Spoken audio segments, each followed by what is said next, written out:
Apakah kamu pernah menyadari ada suara kecil di dalam pikiran seperti tidak pernah berhenti dan selalu mengomentari banyak hal yang kamu alami? Rasanya seperti kamu berbicara dengan diri sendiri. Nah, inilah yang disebut dengan self-talk. Jadi, suara kecil ini sebenarnya dihasilkan oleh mekanisme kompleks otak manusia, sehingga membuat kamu seolah mendengar diri sendiri. Berbicara dalam pikiran tanpa benar-benar menghasilkan suara. Dialog dengan diri sendiri ini biasanya dipengaruhi oleh pikiran bawah sadar. Umumnya, mengungkapkan perasaan, pikiran, pertanyaan, dan ide-ide. Nah, melalui self-talk ini, kamu bisa mengukur seberapa optimis dalam menjalani kehidupan. Kalau kamu adalah orang yang optimis, self-talk dalam pikiranmu kebanyakan berisi hal-hal yang penuh harapan dan sikap positif. Nah, sebaliknya, jika kamu termasuk orang yang pesimis, self-talk yang kamu lakukan bakal lebih banyak berisi keluhan, sesuatu yang menyedihkan, rasa putus asa, kegelisahan, dan hal-hal negatif lainnya. Di channel ini kami upload video bertema edukasi kesehatan. Subscribe agar tidak ketinggalan video dari kami. Ingat, subscribe itu gratis. Oleh karena itu, kamu harus segera menyadari apakah isi self-talk yang biasa kamu lakukan lebih banyak negatifnya atau positifnya. Kalau lebih banyak negatifnya, segeralah belajar untuk mengubahnya. Self-talk negatif membuat seseorang menjadi tak percaya diri atau minder. Bahkan, sering melakukan self-talk negatif bisa membuat kamu menjadi depresi.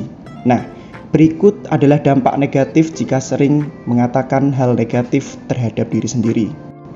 Yang pertama, pikiranmu akan menjadi terbatas. Kalau kamu menilai dirimu sendiri tidak bisa melakukan pekerjaan yang sulit, lama-lama tanpa sadar kamu akan mempercayai penilaianmu itu. Akhirnya, kamu tidak bisa leluasa melakukan aktivitas yang menantang karena sejak awal kamu sudah tidak percaya dengan dirimu sendiri. Lalu yang kedua menjadi perfeksionis. Kalau kamu punya pikiran bahwa sekedar bagus saja tidak cukup, hati-hatilah agar jangan masuk jebakan perfeksionis. Meski itu ada sisi positifnya, pada kasus tertentu orang yang terlalu perfeksionis bisa menghabiskan waktu yang begitu lama untuk menyelesaikan pekerjaannya. Menurut Psikologi Today, seorang perfeksionis cenderung takut mencoba hal-hal baru karena mereka ingin menghindari kemungkinan membuat kesalahan, sulit menerima kritik, dan dorongan besar untuk selalu memegang kontrol. Lalu yang ketiga adalah perasaan depresi. Self-talk negatif juga membuat perasaan berkecamuk yang berujung stres dan depresi. Karena kamu tidak mampu melihat peluang, pikiran kamu terasa buntu dan menghambat potensi diri untuk maju.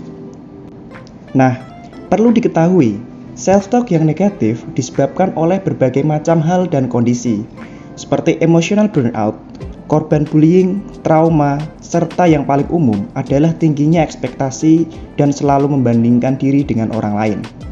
Nah, melatih diri untuk self-talk positif dapat membuat hidup kamu lebih damai dan tidak mudah stres, walaupun sedang berada dalam situasi sulit sekalipun.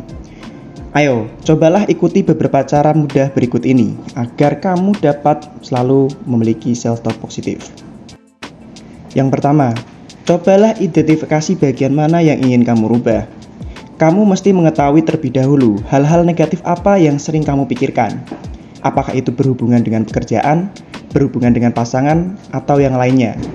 Lalu, dari situ kamu dapat mulai mengubah cara pandang dengan lebih positif. Lalu yang kedua, cobalah temukan sisi lucu dari segala sesuatu. Cobalah buka selera humormu. Walaupun sedang berada dalam situasi sulit sekalipun, jangan ragu untuk menertawakan hidup kamu sendiri. Tertawa itu bisa mengurangi stres, meski diri sendiri yang kamu tertawakan.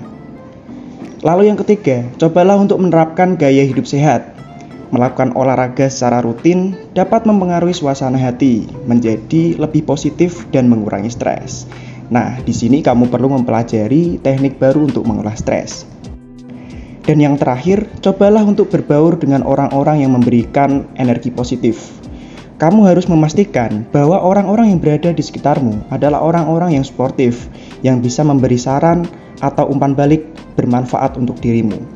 Orang-orang yang bersifat negatif dapat membuatmu malah bertambah stres dan membuatmu menjadi ragu.